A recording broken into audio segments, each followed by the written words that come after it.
Hola, esta es otra clase de Derecho Romano. En este caso vamos a ver persona o sujeto de derecho.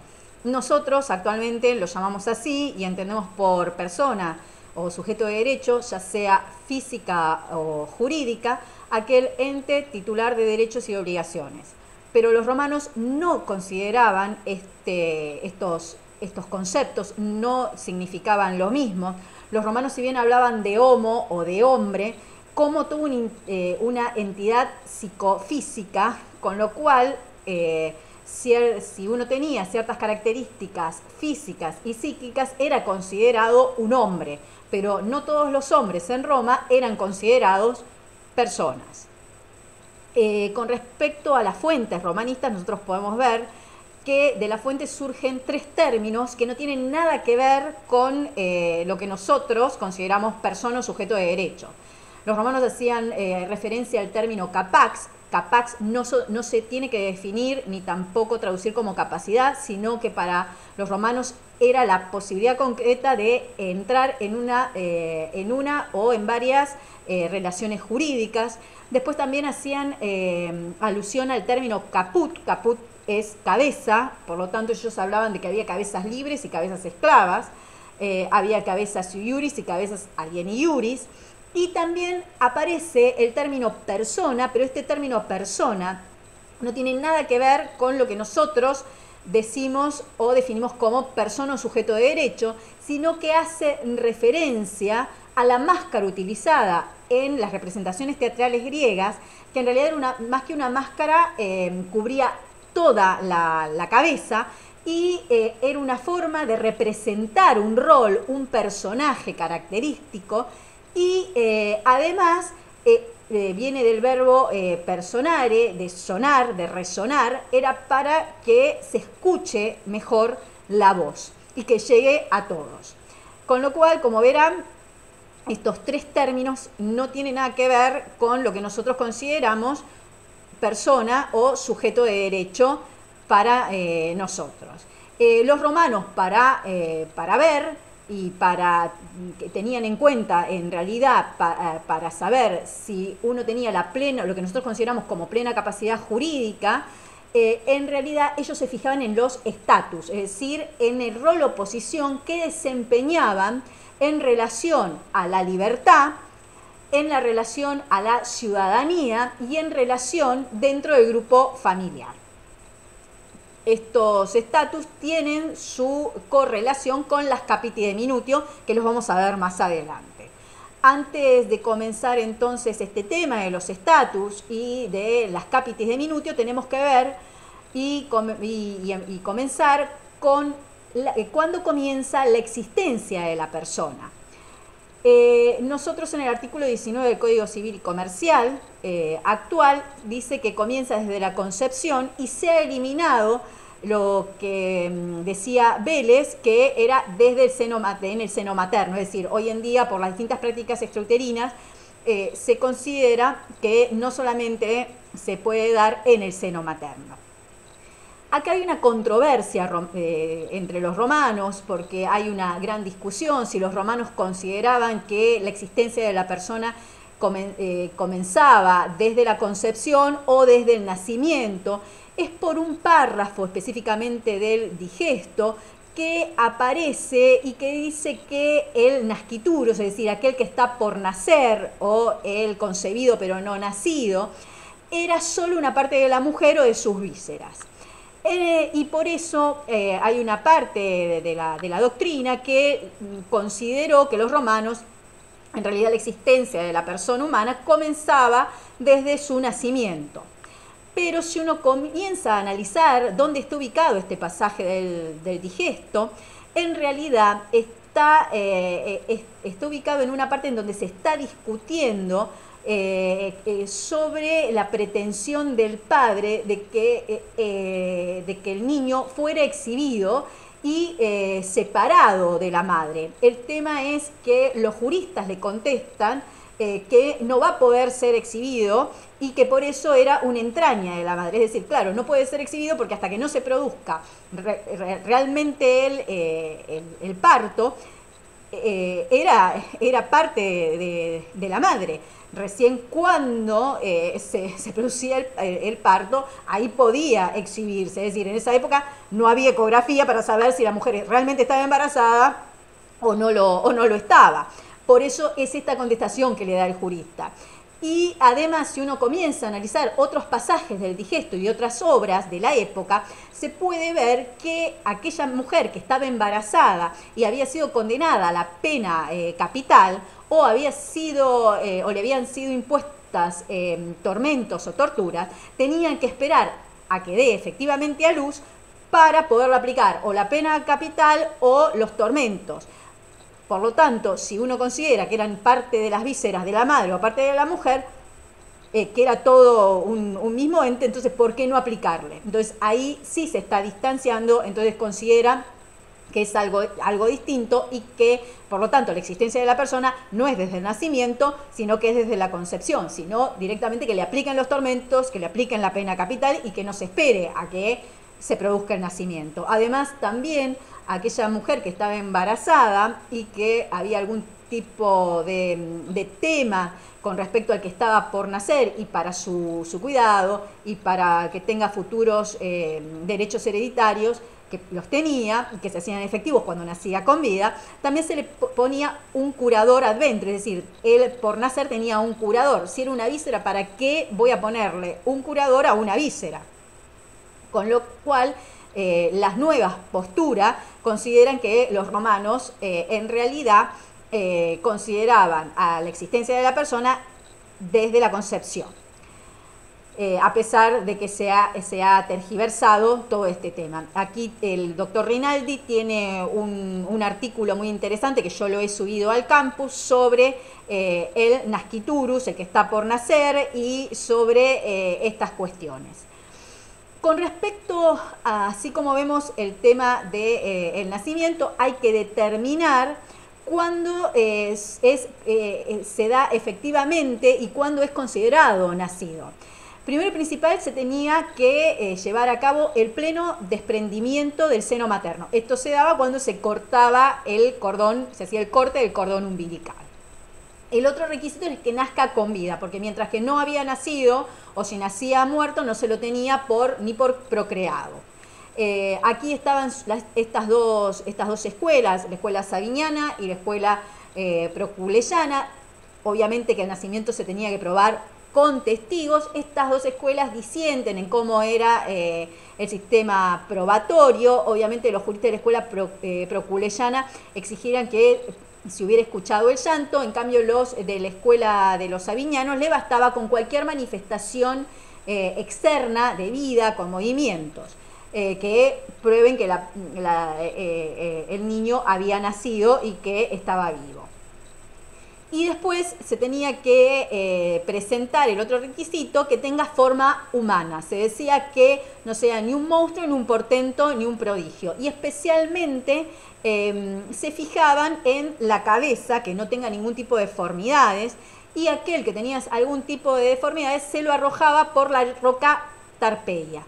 Esto es especial, el tema de la cabeza, porque sobre la cabeza de ahí descendían los auspicios y las bendiciones de los dioses. Hay que también tener en cuenta que esto es una civilización antigua. Hoy en día sería una atrocidad, digamos, descartar aquellas personas que no tengan formas humanas, pero esto en todas las sociedades antiguas lamentablemente hacían esto. Ellos consideran que los dioses no fueron propicios y por lo tanto había que descartarlo por esta roca Tarpeia, que era un precipicio. Entonces lo que nosotros hoy tenemos y que se cura como la hidrocefalia, niños que nacían con hidrocefalia, no había cura en esa época, entonces eran descartados. O por ejemplo, hoy en día que en algunos casos se pueden dar las cirugías en formas exitosas, en otros casos no, dependiendo cómo están unidos, el caso de los siameses, porque para ellos era una atrocidad que hayan nacido, por ejemplo, una persona o dos cabezas en un cuerpo o dos cuerpos con una sola cabeza. Entonces, en esos casos, los dioses no fueron propicios. Bien, así como vemos el nacimiento y cómo comienza, mejor dicho, la existencia de la persona y vemos cómo es también los requisitos para considerarlo nacido, tenemos que ver cuándo es el fin de la persona. Y el fin de la persona se sucede con la muerte. Obviamente que también acá la muerte se tiene que probar con testigos que hayan visto efectivamente a la persona morir o que hayan visto el cadáver. Se planteaba el problema específicamente en Roma si fallecían sujetos que tenían algún tipo de vínculo parental y que entre ellos podían llegar a transmitirse derechos hereditarios, y si no se podía determinar quién murió primero, entonces para el derecho clásico, hasta el derecho clásico, si no se podía probar quién murió antes, digamos, en este caso se consideraba que ambas personas murieron al mismo tiempo, y esto es lo que se conoce como el principio de conveniencia, y por lo tanto no se transmitían entre ellos derechos hereditarios. Justiniano toma otro principio específicamente para un caso, en caso de que en un mismo accidente o catástrofe fallezcan un pater y un filius, y acá hay que establecer la edad del pater y del filius, porque él se basa en el principio de, en el caso que obviamente que no se pudiese probar, él toma el principio de la premorencia, en este caso, y se basa específicamente en la resistencia física ante estas catástrofes que se sucedían y que fallecían personas, que entre ellas podían sucederse hechos hereditarios. ¿Cómo toma esta presunción Justiniano? Establece que si fallecen en un mismo accidente, en una misma catástrofe, un pater y un hijo impúber, varón menos de 14, mujer menos de 12, entonces por el tema de la resistencia física, se presume que el hijo muere antes que el pater. En cambio, si el hijo es puber, es decir, varón de 14 años, mujer de 12, se tiene por muerto primero al pater, porque se supone que el pater es mayor al tener un hijo de 14 o más de 14, o una hija de 12 o más de 12, y el hijo lo sobrevivió, siempre y cuando esto no se pruebe lo contrario. ¿Qué pasa con la ausencia con presunción de fallecimiento? Los romanos no tenían este instituto de la ausencia con presunción de fallecimiento, que nosotros sí lo tenemos, pero regularon en determinados casos dos situaciones específicas. Uno era siempre si el pater se ausentaba, si no se tenían noticias verídicas de él, y no se sabía nada, obviamente, y el hijo varón quería contraer nupcias, tenía que tener el hijo varón la autorización del pater para poderlas contraer. Entonces recién podía contraer nupcias contando, tenía que esperar 3 años desde la última noticia que se tuvo del mismo. Si no, no podía contraer justas nupcias romanas.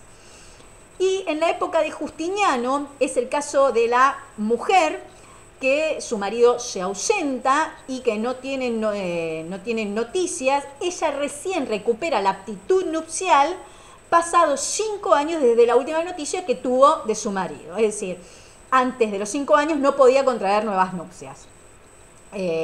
Con lo cual, ella lo único que recupera es la aptitud nupcial. Si quiere se casa, si no quiere no se casa.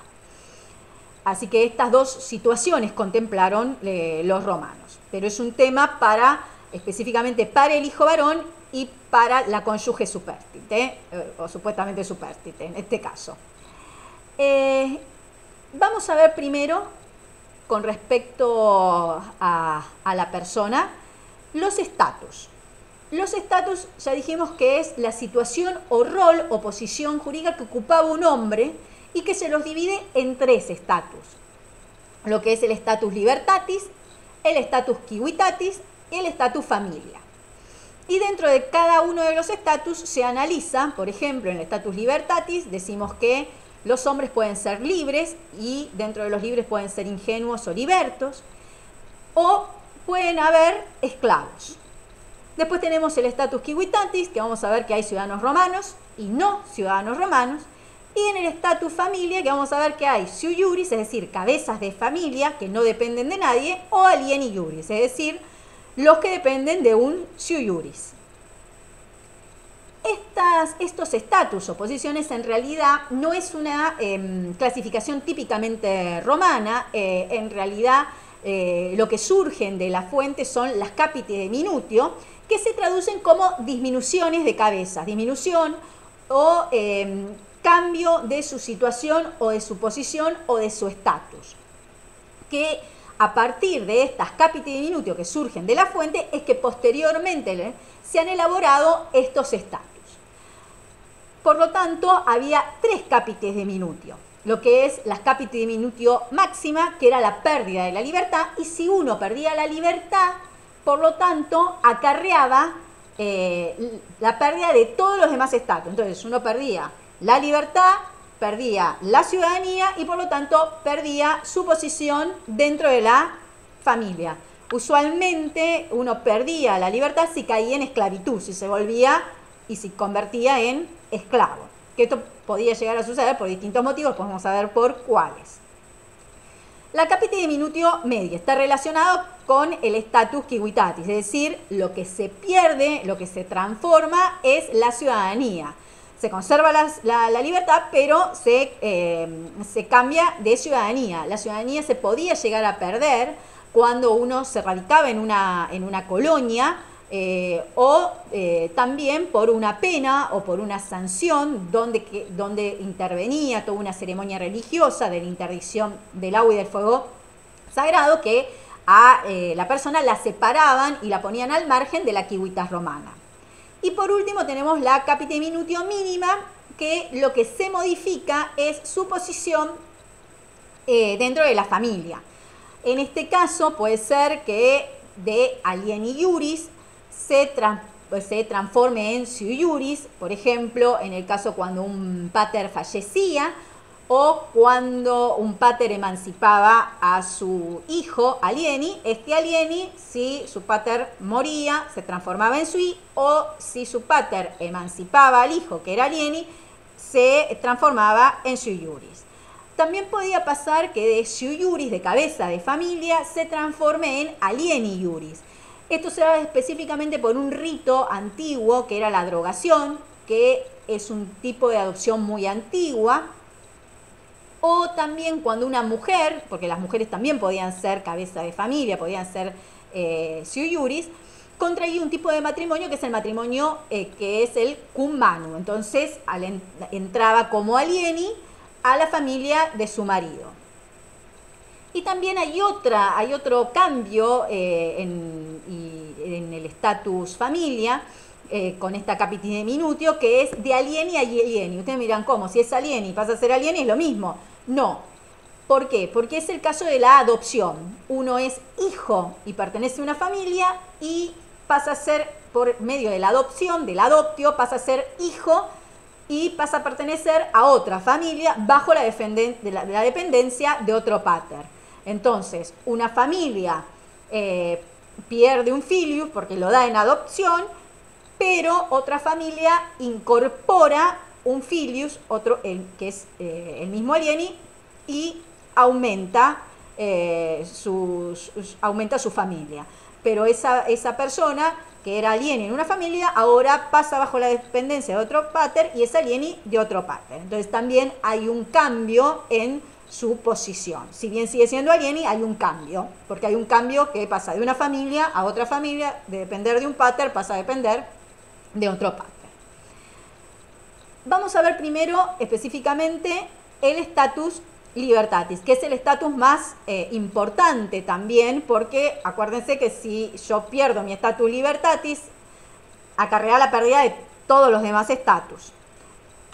Con respecto a este status libertatis, nosotros dijimos que los hombres, en este caso, pueden ser libres, y dentro de los libres podían haber personas que eran ingenuos, es decir, siempre han sido libres, siempre se mantuvieron libres, no hay ningún tipo de cambio, desde que nacen hasta que mueren son libres, o había personas que eran libertos, es decir, son actualmente libres, pero en algún momento fueron esclavos. Esto es lo que se conoce como los esclavos manumitidos, es decir, son libres, pero en algún momento fueron esclavos y los liberaron, por eso son libertos. Y por el otro lado, dentro de este status libertatis, tenemos a los que son esclavos. Los esclavos son eran hombres, obviamente, porque tenían ciertas características psicofísicas, pero no eran personas porque estaban privados de su libertad y tenían que servir a un hombre libre. Y esta institución de la esclavitud fue impuesta en realidad por el derecho de gentes y era común a todos los pueblos de la antigüedad. Los esclavos eran considerados res, eran considerados cosas. Se podían comprar, se podían vender, se podían usar a voluntad de su dueño. ¿Y uno cómo llegaba a ser esclavo? Los esclavos llegaban a ser esclavos ya sea por nacimiento o por distintas causas se hacían esclavos. Bien, por nacimiento. Se llega a ser esclavo por nacimiento. Nosotros tenemos que ver, siempre se analiza que se dice la regla, dentro del matrimonio romano, los hijos siguen la condición del padre. Fuera del matrimonio romano, los hijos siguen la condición de la madre. Con lo cual, si la madre es libre, el hijo era libre. Pero si la madre era esclava, el hijo iba a ser esclavo. Entonces, por nacimiento, si la madre era esclava, el hijo era esclavo. Con el tiempo lo que se dio es lo que se conoce como el favor libertatis, que se traduce que en caso de dudas hay que estar a favor de la libertad. Y se estableció que bastaba que la mujer hubiese sido libre en algún momento en el embarazo para que el hijo naciera libre. Es decir, si la persona era esclava y tenía un hijo, la regla es que el hijo era esclavo. Pero si esa persona era esclava, pero en algún momento del embarazo fue libre, por el favor libertatis, el hijo nacía libre. También acá nosotros tenemos que ver que los esclavos se hacen ya sea por causas de el jus gentium, es decir, el derecho de gentes. ¿Cuál es la causa más común del derecho de gentes? Es la cautividad por guerra, por una guerra formalmente declarada, y los cautivos pasaban a ser esclavos.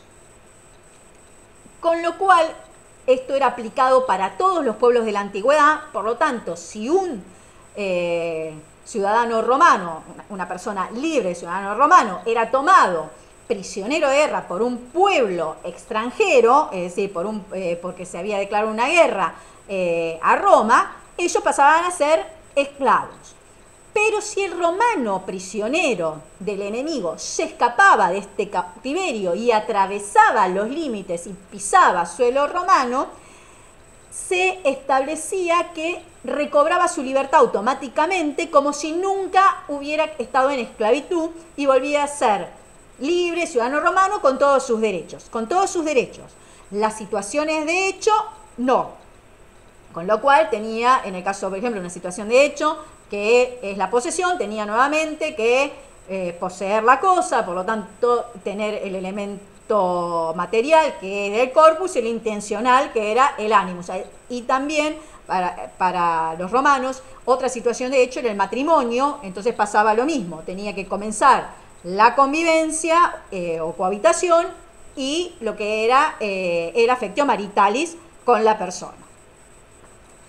Esta institución que yo digo que tenía el ciudadano romano, que se escapaba y pisaba territorio o suelo romano y recuperaba nuevamente la libertad como si nunca hubiese sido esclavo del enemigo, es lo que se conoce como el ius post limium, ¿sí? Tenía que atravesar los límites y pisar el suelo romano para volver a ser libre y ciudadano romano. Otra ventaja que se da ante esta situación para el romano prisionero de guerra se establece por la ley Cornelia de Captivis, es la Fictio Legis Cornelia, porque para los romanos era muy importante hacer testamento, era un deshonor para ellos morir intestado, entonces si había sido tomado prisionero, el testamento que había hecho era inválido, porque había que tener lo que es la testamenti factio activa siempre, y si uno se alteraba su estatus, esta testamenti facti activa caía. Entonces, si no la tenía, por lo tanto el testamento era inválido. Con lo cual se crea, los romanos eran muy afectos a las ficciones, se crea esta ficción de la Lex Cornelia de Captivis, que consideraba, para que el testamento fuera válido, que el romano, que había sido tomado prisionero de guerra, había muerto el segundo antes de ser tomado en cautiverio. ¿Por qué? Y porque de esta manera entonces el testamento era válido. Con respecto a cómo se llega a ser esclavo, pero por causas del ius civilis, es decir, del derecho civil, derecho propio de los ciudadanos romanos. Había distintas causales. Una de ellas era por no anotarse en el censo. El censo se hacía cada 5 años y era obligatorio, con lo cual había que anotarse. Y se censaban los varones, específicamente los que eran pater familias, declarando su edad, su patrimonio, y también declarando la cantidad de hijos que tenía, de hijos varones, y qué edades tenían estos hijos varones, para también cumplir con la carga del servicio militar obligatorio.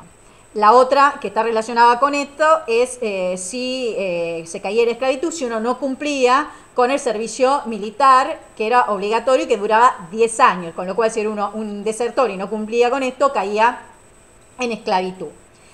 Los condenados penalmente a la esclavitud, también por ciertas penas a uno le podían imponer caer bajo esclavitud.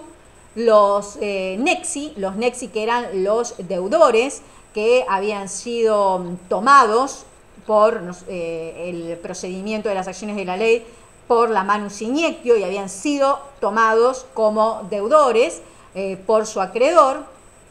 Los que habían sido condenados a penas infamantes también, en este caso se podían caer en esclavitud. La mujer libre que mantenía relaciones con un esclavo ajeno, a pesar de haber sido advertida 3 veces por el amo del esclavo, y ella no había cesado. Esto era porque la mujer libre, con esclavo propio se podía hacer lo que quisiera, con esclavo ajeno no, porque es el patrimonio de otro. Y si la mujer era libre, estaba utilizando la cosa de otro podía dar frutos, y por lo tanto, si la mujer era libre, iba a tener niños libres. Y el amo del esclavo estaba perdiendo posibles frutos. Esto era simplemente por esto. Estaban usando la cosa y encima podía llegar a perder frutos, porque los hijos seguían la condición de la madre. Con respecto también, otra situación que podía uno caer en esclavitud es cuando un hombre mayor de 20 años que con un amigo, se hace vender a un tercero como esclavo para luego declarar su verdadero estatus, que él es libre, y así defraudar al tercero que había pagado el precio. Por lo cual se dice, bueno, aquel que se hizo pasar por esclavo para luego decir que es libre, listo, queda como esclavo por tratar de engañar al tercero que pagó el precio. Nosotros vimos cómo se cae en la esclavitud. Tenemos que ver cómo se sale de la esclavitud. Se podía salir por voluntad de la ley. Por voluntad de la ley, ya sea porque el populus, porque uno había prestado algún tipo de servicio, así lo disponía. Casi siempre era aquellos que eran delatores, es decir, habían delatado alguna conspiración contra el populus romano, contra algún magistrado. Pero lo más común era lo que se conoce como las manumisiones. Uno salía de esclavitud. La manumisión es que le otorgaban la libertad, pero se le otorgaba su amo. Dentro de las formas de manumitir hay formas que son solemnes o formales porque siguen un rito o el pronunciamiento de palabras solemnes, y obviamente están las manumisiones no solemnes o no formales donde no hay rito. Dentro de la categoría de manumisiones solemnes o formales tenemos la per vindicta, es decir, por el rito de la vindicta, que uno iba ante el magistrado, un tercero que actuaba por el esclavo y tocaba al esclavo con la varilla diciendo y afirmando que era libre, y el dueño ante la pregunta directamente de si esa persona era esclava, si era, digamos, guardaba silencio, entonces se lo dejaba en libertad. Después tenemos el per censum. Per censum se lo dejaba al esclavo, se lo manumitía porque se lo dejaba inscribir en el censo en la categoría de ciudadano romano. Acá solamente en el censo se censaban hombres, por lo tanto en esta manumisión solemne per censum solamente se podían manumitir esclavos varones. Y el censo se hacía cada 5 años. Otra forma solemne de manumitir es por testamento. Per testamento, es decir, el amo, ya sea por cláusula directa, manumitía al esclavo, o podía ser por una cláusula indirecta, ya sea por medio de un legado que va a tener que cumplir el heredero. En la época de Constantino aparece la posibilidad de manumitir en la iglesia, lo que se conoce como las manumisiones in sacrosantis iglesia. En la iglesia, que se celebraba los días de Pascua, el domingo pascual, donde se celebraba la misa de Pascua, ahí los amos concurrían con los esclavos, y frente a toda la comunidad cristiana y frente a los obispos se realizaban estas manumisiones frente a los testigos, que era la misma comunidad, y se labraban unas actas de que se había producido esta manumisión. Estas manumisiones solemnes, el efecto principal es muy importante porque el esclavo manumitido en forma solemne se convierte en liberto ciudadano romano, eran libres de pleno derecho y tenían todos los derechos, pero no podían realizar e ingresar a la carrera de las magistraturas, es decir, hacer el cursus honorum, no podían ser magistrados. Con respecto a las manumisiones no solemnes, las manumisiones no solemnes son informales, no tienen forma. Dentro de estas manumisiones no solemnes tenemos la interamicos. Interamicos depende lo que es los autores la definen que se hacía entre amigos. Hay otros autores que dicen no, lo que en realidad el amo no es que la realiza entre amigos, sino que le da trato de amistad o de amigo al esclavo. Estos son dos posturas que dependen de los libros que sigan, lo pueden llegar a encontrar. Después también se podía manumitir en forma no solemne o informal cuando se le daba al esclavo, se le daba trato público de hijo y se lo nombraba públicamente o trataba como hijo. También aparece también la otra forma no solemne, que es permensan, invitándolo el amo al esclavo a que comparta la mesa, la comida. Los esclavos no comían y no compartían la mesa con los amos. También está la forma no solemne de perepístola, es decir, el amo le enviaba una carta al esclavo diciéndole que quedaba en libertad.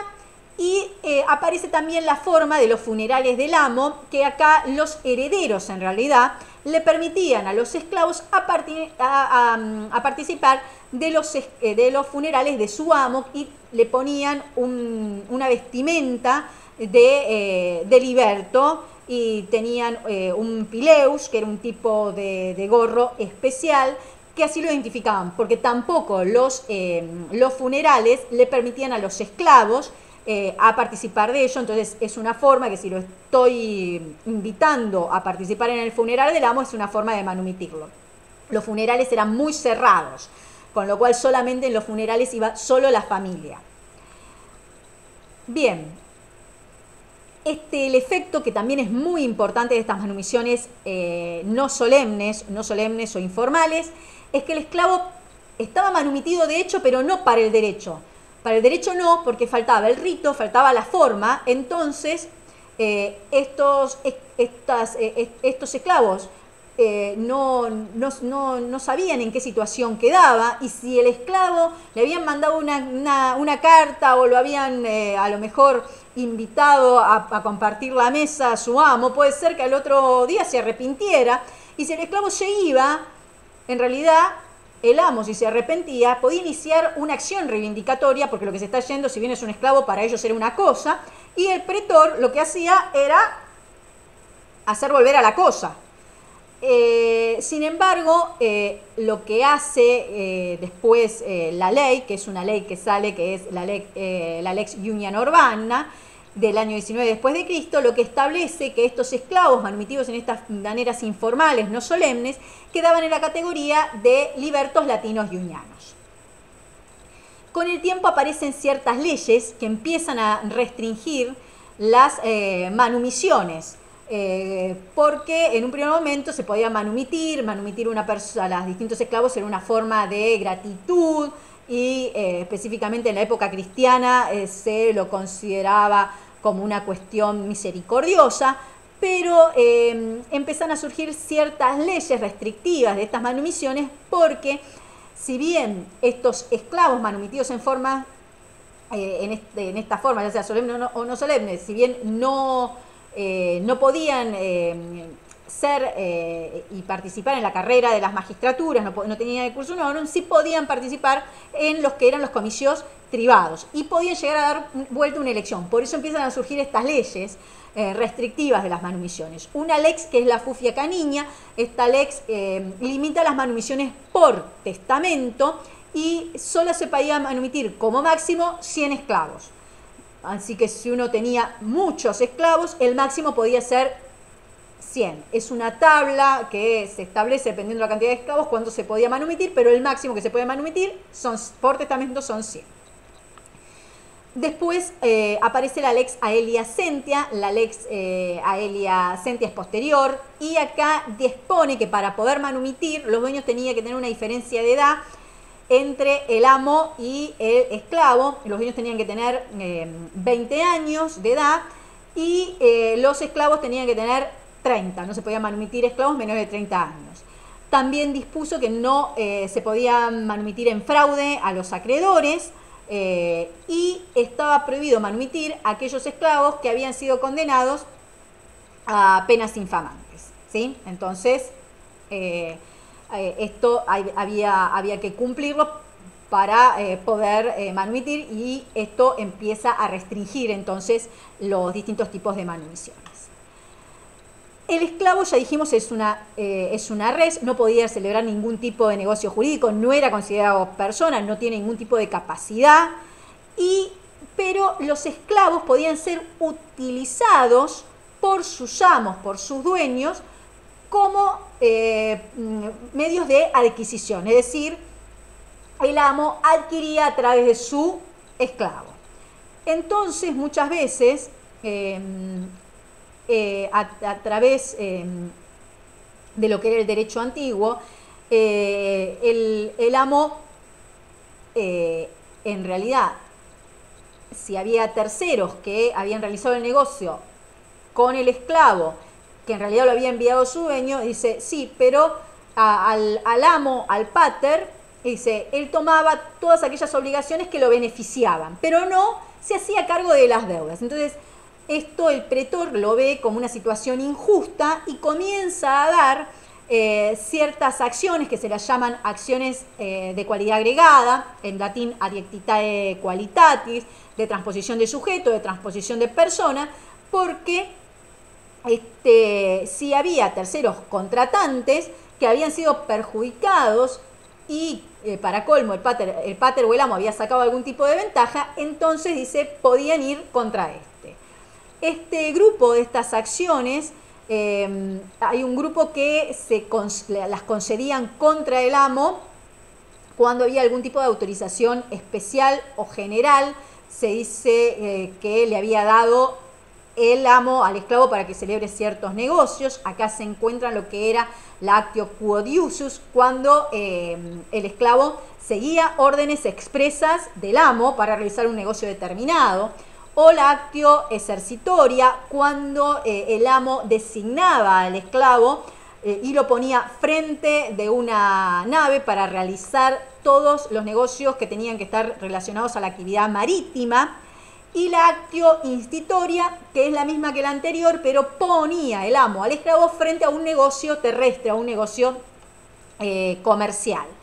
Y acá el amo respondía por el total, in solidum, con todo, por todo el patrimonio.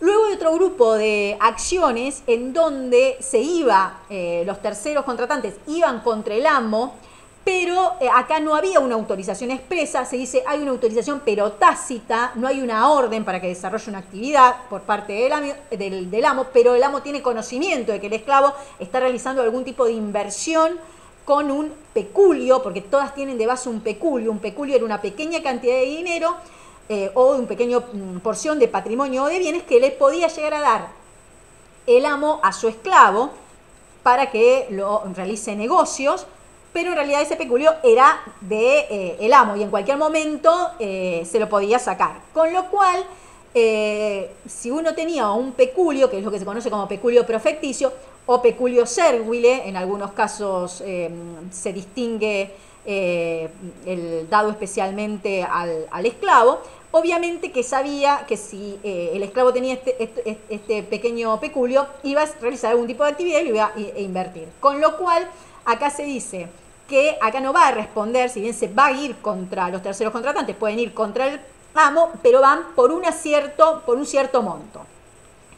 Acá tenemos la actio tributoria, esto viene del verbo de distribuir, en donde el esclavo que tuviera acreedores por el ejercicio de algún tipo de actividad comercial o una actividad industrial, porque había invertido este peculio profecticio, que ya les dije, en realidad era del amo, y el amo perjudicaba a algunos con respecto a la distribución, se les daba a estos terceros esta acción para ir contra el amo y limitándola solamente hasta el monto del peculio. Después se tiene también la actio de peculio. La actio de peculio también el esclavo se podía aprovechar de este peculio profecticio o este peculio servile invirtiéndolo y realizar negocios con él, pero si había terceros perjudicados también se iban contra el amo hasta el monto del peculio. Pero acá podía ser que si el peculio era insuficiente o se agotaba y los acreedores intentaban la acción tardíamente, entonces se podía intentar también conjuntamente con la de peculio et in reverso, es decir, hasta el monto del enriquecimiento. Es decir, se tenía que demostrar que el amo se había enriquecido por la actividad que había realizado el esclavo y entonces, en este caso, tenía que responder hasta lo que habían comprobado de lo que se había enriquecido el amo. Bien, estos son entonces que el esclavo en realidad no actuaba por sí, actuaba porque lo utilizaba su amo para que realice determinados negocios o porque le había dado un peculio. Bien, pero aquel esclavo, nosotros vimos que el esclavo podía haber sido manumitido y el que había sido manumitido entraba dentro del régimen del patronato. El régimen del patronato es porque el que fue su amo ahora es como su pater, por eso esta palabra de patronus, patrono. Y el esclavo que fue manumitido ahora es liberto. Y por lo tanto, el que había sido manumitido, que había sido esclavo, no tenía familia, no tenía bienes, no podía irse a ningún lado, entonces quedaba bajo este régimen de patronato, con lo cual surgían cierto tipo de obligaciones. Estas obligaciones, que en algunos casos era recíproca, tenemos, por ejemplo, lo que se conoce con el nombre de reverencia, honor, o también aparece con el nombre de obsequium, que era el deber de respeto que tenía el liberto con su patrono y con toda la familia y descendientes del patrono por haberlo manumitido. Es porque es como tratado este liberto, es como tratado como su pater que lo manumitió y por lo tanto le debía gratitud, le debía alimentos si este liberto lo necesitaba y también sí era recíproco porque si el patrono caía en desgracia, obviamente que el liberto lo tenía que ayudar y también brindarle alimentos. No se podía realizar ningún tipo de acción infamante ni demandarlo judicialmente, ni el patrono al liberto ni el liberto al patrono, sin que haya obviamente alguna autorización por parte del magistrado que era el pretor. También otro deber que surge de este patronato son las óperas. Las óperas significa trabajos que prestaba específicamente el liberto hacia el patrono. Había dos tipos de ópera. Uno eran las óperas oficiales, que eran los servicios domésticos que seguía realizando, que ya venía realizándolo antes cuando era esclavo, y no había ningún tipo de contraprestación, pero había unos óperas que eran fabriles y que había una contraprestación económica que para exigirla se tenía que hacer un juramento, que es lo que se conoce como el juramento ius jurandum liberti, es decir, la promesa del liberto que iba a cumplir todas las obligaciones del patronato, específicamente estas que tenía, estos trabajos fabriles que tenían una remuneración económica. Y por último aparece el deber de lo que se conoce como bona. Cuando aparece la palabra bona está relacionado con el patrimonio, con lo cual si el liberto moría sin descendientes, los bienes le correspondían a su patrono. Y también el patrono, en el caso, tenía también la tutela del liberto o la libertà impuber. Es necesario destacar acá que una forma también de caer en esclavitud es cuando uno ha sido manumitido y no cumple con los deberes del patronato. Con lo cual, si uno fue manumitido y es liberto y luego no es respetuoso y no cumple con todas estas obligaciones que surgían del patronato, por ingratitud podía volver a ser esclavo. Como verán, hay distintas clases de libertos. Están lo que es el liberto ciudadano romano. Los libertos ciudadanos romanos eran aquellos que eran manumitidos en las formas solemnes y formales, respetando todos los ritos y los requisitos legales de la lex Aelia Sentia. Sus condiciones era la mejor, porque dentro de esta categoría, si bien no podían acceder a las magistraturas, sí votaban en los comicios privados y con respecto a lo que sea el ius privatum, tenían la capacidad de efectuar actos jurídicos del ius civilis, podían realizar el comercio y también podían tener el ius connubii si les era, digamos, que les había sido conseguido. Con respecto a otra categoría de libertos, son los libertos latinos iunianos, que estos eran los manumitidos en formas no solemnes, que la lex iuniana urbana los equipara y los pone dentro de esta categoría, y que podían llegar en determinadas situaciones a adquirir la condición de ciudadanos, de libertos ciudadanos romanos, por distintos procedimientos, depende de las necesidades públicas de las distintas épocas. Por ejemplo, si un latino iuniano se casaba con una romana o con otra latina y tenían un hijo, cuando este cumplía el año, podían ambos ir a pedir la ciudadanía. O en la época de Nerón, si se construyó, si uno tenía un patrimonio de 200.000 haces y había invertido la mitad y construyó una casa, también si había sido militar y había estado 6 años en la Guardia Romana, luego se rebaja a 3, o si había sido panadero o molinero y hubiese medido 100 medidas de trigo diarias, con lo cual esto es dependiendo de las necesidades públicas. Uno que era latino iuniano podía llegar a obtener la ciudadanía romana. Y por último tenemos lo que eran los libertos, dedicticios. Los libertos dedicticios eran los que habían caído en esclavitud por penas infamantes, no tenían ni derechos políticos ni tampoco podían acceder al ius civilis, se les prohibía vivir en Roma y a 100 millas alrededor de Roma, con lo cual si transgredían esta disposición, tanto ellos como sus bienes eran vendidos públicamente como esclavos. Y quedaban asimilados ellos a la categoría de que después vamos a ver, de peregrinos dedicticios o simplemente dedicticios. Y no podían nunca llegar a ser ni libertos latinos, ni tampoco libertos ciudadanos romanos por ningún medio. Por último, para cerrar el tema del status libertatis, tenemos que ver las situaciones afines a la esclavitud, en donde son personas que no son libres totalmente, pero tampoco son esclavas. Están más cercanas a ser esclavas que a ser libres. Dentro de ahí vamos a encontrar a las personas que habían sido cedidas in causa mancipi o que estaban in mancipium, se dice también. Estaban en esta situación aquellos fili familia que el pater transmitía a otro pater por medio de la mancipatio.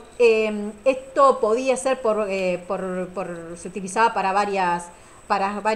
varias causas. Uno, por ejemplo, si un hijo específicamente había cometido un daño, entonces se otorgaba al tercero, se le hacía esta mancipatio para que le trabajara y por lo tanto pagara el daño cometido. Y por eso se dice está in causa mancipi.